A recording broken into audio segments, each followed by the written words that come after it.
Assalamualaikum warahmatullahi wabarakatuh. Pada bab experiential learning kali ini, saya akan membahas seorang mompreneur bernama Tanya Larasati. Tanya Larasati merupakan salah satu pebisnis wirausaha muda yang bergerak di bidang advertising. Nah, bisnisnya sendiri berlabel Pop Up Your Heart. Nah, itu tuh salah satu bisnis kartu ucapan, tapi dia tuh kartu ucapannya 3 dimensi gitu, dan desainnya itu menarik banget, jadi cukup dikenal di masyarakat luas. Hanya itu, kartu ucapan yang dijual Tanya Larasati juga bisa didesain sendiri oleh pembelinya. Jadi misalkan pembelinya punya tema tertentu untuk kartu ucapannya, nah itu bisa didiskusikan dengan pembuatnya.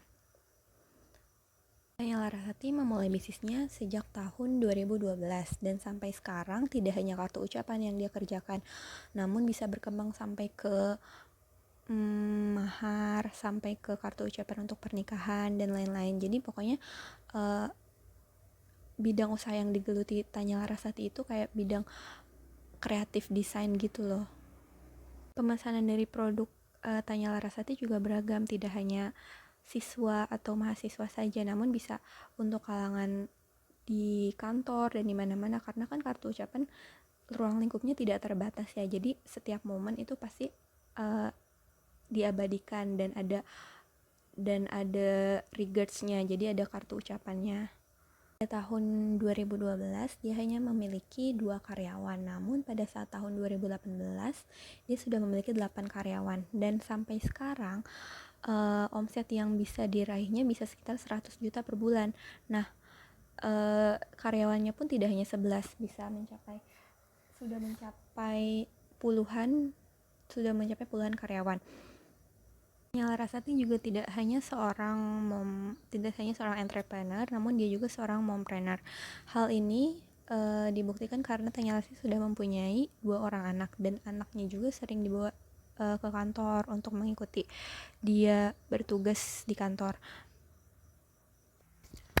Nah, dari kisah Tanya Larasati tadi kita bisa petik pelajaran bahwa hal-hal yang kecil, jika kita bisa melihat peluangnya, itu akan menjadi bisnis besar. Hal itu terbukti karena Tanya Larasati mengembangkan usahanya di bidang kartu ucapan, yang secara kita tahu kartu ucapan itu jarang dilirik orang. Nah, berkat kekreatifannya, akhirnya kartu ucapan bisa menjadi bisnis yang sukses dan dikenal masyarakat luas, dan tentu masyarakat sangat meminatinya karena kekreatifannya sekarang. Assalamualaikum warahmatullahi wabarakatuh. Saya sini Pertiwi dari kelompok 4. Saya sini akan menjelaskan faktor apa saja yang membuat mompreneur ini atau Anya Larasati Pandowinata ingin berterjun berwirausaha. Yang pertama, Anya sendiri mempunyai hobi dan mempunyai potensi untuk berwirausaha ini. Seperti dia mempunyai hobi untuk mendesain, dan usahanya ini pun menyangkut pautkan dengan desain. Seperti dia tuh membuat suatu kartu ucapan yang di kartu ucapannya itu terdapat desain yang dia buat sendiri. Nah, yang kedua faktornya itu karena kebanyakan orang melupakan hari-hari penting, serta menggampangkan hari-hari penting mereka, seperti mereka mengucapkan hanya via online dan melupakan yang lalu-lalu, seperti bisa berkomunikasi melalui surat dan mengucapkan segala sesuatu yang spesial melalui surat tersebut sebelum ada semuanya serba online. Nah, itu faktor yang membuat si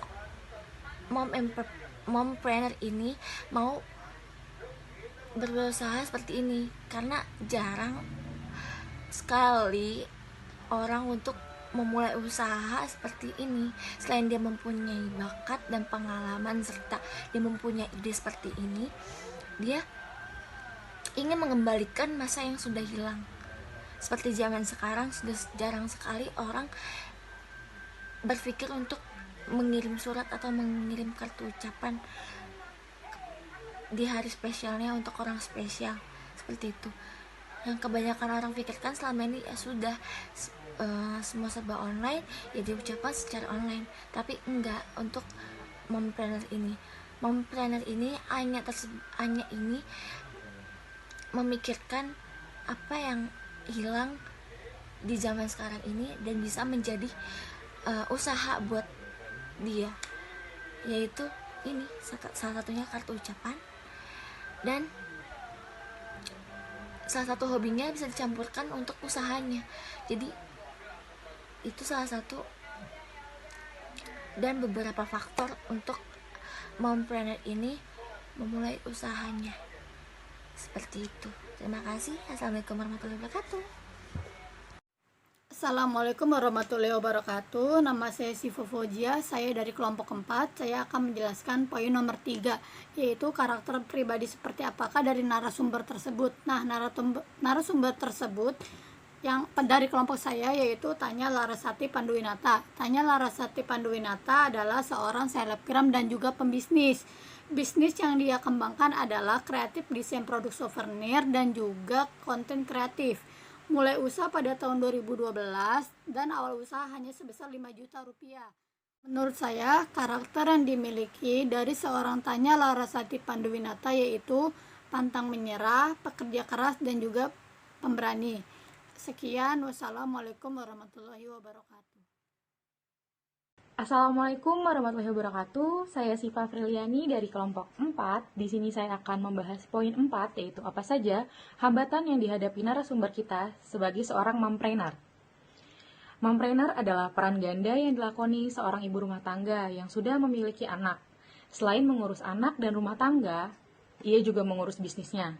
Bukan hal yang mudah dalam menjalankan peran ganda tersebut, memerlukan tenaga untuk bisa optimal mengerjakan kedua peran tersebut. Menjadi mompreneur berarti juga harus pintar dalam mengatur waktu. Seorang mompreneur bisa jadi seorang yang multitasking karena harus mampu mengerjakan berbagai hal dalam satu waktu. Sepertinya cukup sulit, tapi survei di Amerika Serikat membuktikan bahwa 95% pemilik bisnis skala kecil ternyata adalah seorang ibu rumah tangga. Kendala terbesar hanyalah untuk menjadikan bisnis tersebut sukses tanpa melupakan peran utama sebagai ibu rumah tangga. Lalu, apa saja hambatan dan tantangan seorang Tanya Larasati menjadi mompreneur? Tentu saja dengan kesibukan yang padat harus dapat menyimbangkan antara kehidupan menjadi seorang ibu rumah tangga dan juga seorang profesional. Karena awal mula usaha yang dirintis ini memerlukan kreativitas yang tinggi, maka Tanya harus bisa membagi waktu untuk mengurus keluarga dan tetap berpikir kreatif untuk bisnisnya.